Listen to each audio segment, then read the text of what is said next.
अस्सलाम वालेकुम, आप देख रहे हैं पीए न्यूज एचडी और मैं हूं आपके होस्ट सादिया बतूल। शामिल करते हैं आज की अहम खबरें। मारूफ अदाकारा केंजा हाशमी ने कहा है कि वो इन दिनों कई टीवी ड्रामों में मसरूफ़ है। मदाहों को जल्द खुशगवार सरप्राइज़ देंगी। अदाकारा केंजा हाशमी ने मीडिया से गुफ्तगू करते हुए कहा कि फ़िल्म इंडस्ट्री का सुनहरी दौर अभी दौर है और इसकी मुकम्मल बहाली में खासा वक्त लगेगा।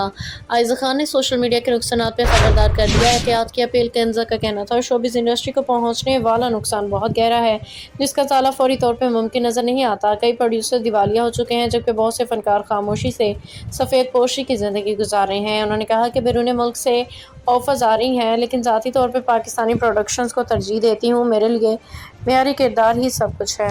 न्यूज स्टूडियो से अब तक के लिए इतना ही। मजीद खबरों और अपडेट्स के लिए देखते रहिए पीए न्यूज एचडी।